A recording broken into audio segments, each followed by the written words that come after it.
You ready again? I am.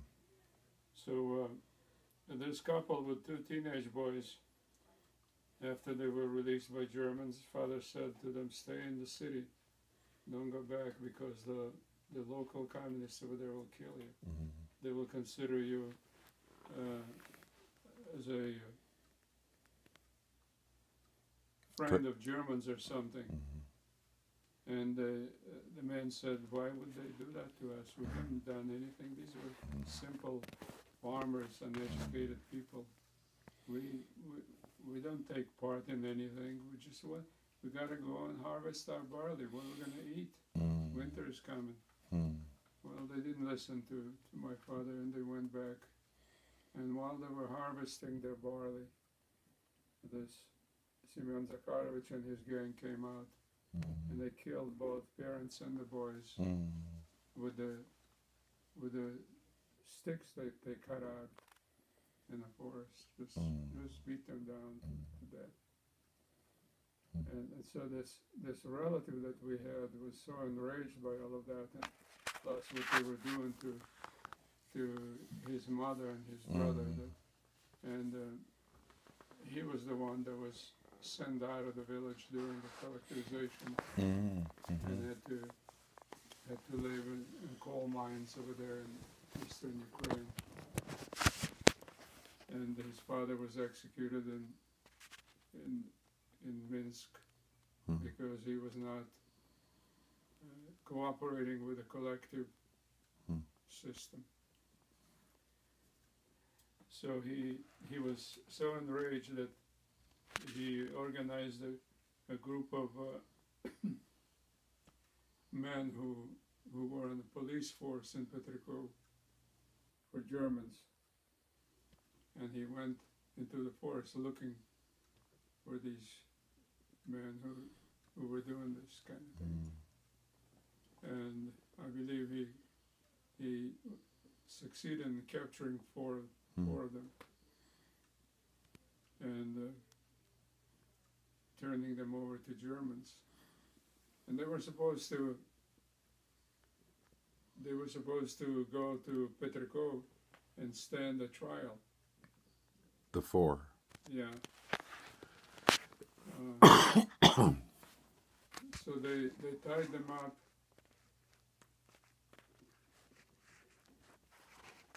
and put them in the wagons, and they were going to export them to Petrikov across the river. And my mother's brother, older brother, was one of the men with this group of armed men who were exporting them to the city. And my father at that time was in the village because before we ran, he hid some of the things in the ground, buried them. So he went to get some of the things. And so father asked my uncle, one of these men was his cousin. And he asked my uncle to somehow save his life. But how do you save them? You have some policemen that work on German side, and then you have German soldiers walking by the wagons. You have 4 wagons transporting these prisoners, and you have soldiers and policemen walking by, and that's 10 kilometers journey. And so this cousin that was captured with these criminally minded guys, he was in the last wagon, and my uncle was kind of dropping back, so he was the last one following the wagons. And he whispered to him, "I'm going to cut your ropes, and when I raise my hand, give you a sign, you just jump off the wagon and run towards the forest as fast as you can, and I will watch the Germans. If a German soldier turns his head, I'll be shooting, but you don't stop, keep on running." I'll be shooting over your head, Mm. which happened. Wow. So he cut his ropes. Just think that how your life hangs on a thread. Mm-hmm. If the Germans saw this happening, my uncle would be dead right there. Mm-hmm. All those Russian men would be dead. Yeah. that Yeah. were- because the Germans didn't trust anybody by that time. This is 1943. So. Mm-hmm. And so he started running. How old was he? He was about 30 years old. Mm-hmm. And by the time Germans turned around and started shooting, he was already in the forest. Mhm. And he survived. Mm. When I returned back to Belarus and went to his house, he wanted to leave a message for my father Mm. on a video. Oh. And he started, I don't know, 3 times or so, and then he'd break down and cry. He couldn't speak Mm. because he remembered how father saved his life that day. Anyway, those other 3 men didn't arrive. No, yes, they arrived in Petrikov. Next day, they were supposed to stand trial. And that night, they took these ropes that they used in their moccasins to tie, and made a rope, and all 3 hung themselves. Hung themselves? Yeah. Why? They were so terrified of Germans. Oh my. So that was a tragic thing Mm. that really inflamed things. And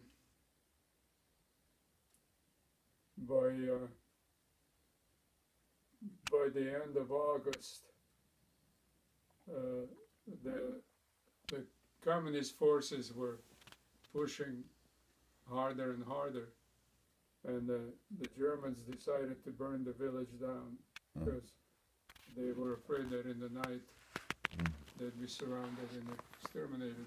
Wow. So they told this relative of ours that they were going to burn the village down. And he asked the commander if they would let him burn the village down. Mm.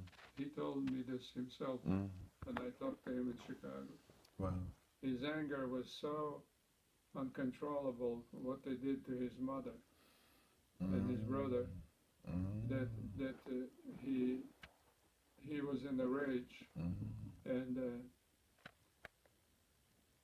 being how much he suffered from the communist rule, he for a moment he felt justice that he should have the right to burn that village down, Wow. which they did let him do. Wow. And as he was telling me this in Chicago, I could see on his face still that raw anger that was still in him so many years later. Wow.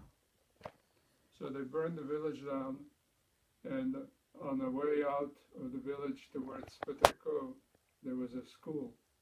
They left that building. There was a 7th grade school there, where I had 1 year of school. And so they located themselves there where they felt more secure from all sides, that the partisans in the night could not sneak up on them. And some of the people in the forest were hungry, and there were some widows with children. And so they came into the village, and so the Germans, they kind of lived in what they called kuren, like a foxhole. They would dig in a hole, and they would sleep in that. And so the Germans allowed them to come and work in their kitchen. Them is who? Huh? The Germans allowed who? Allowed these families, mostly women with children, including Uncle Simon's widow and her 2 sons. Wow. So they were working in the kitchen, cooking for the Germans. In return, they got some food to eat. Well, the Germans were going on expeditions in the daytime. Mm. One day they send out a group of men, I don't know, maybe a dozen German soldiers towards Skrgalo. Mm. And the partisans set up a machine gun, heavier machine gun, in a swamp and intercepted them, and 8 Germans were killed Wow. Out of 12? out of 12. Mm. And so the ones that escaped and returned back to the village, the commander was so enraged that he ordered to shoot every person and every child of those people that were working in that kitchen. Oh my goodness. Oh my word. Wow. The brutality.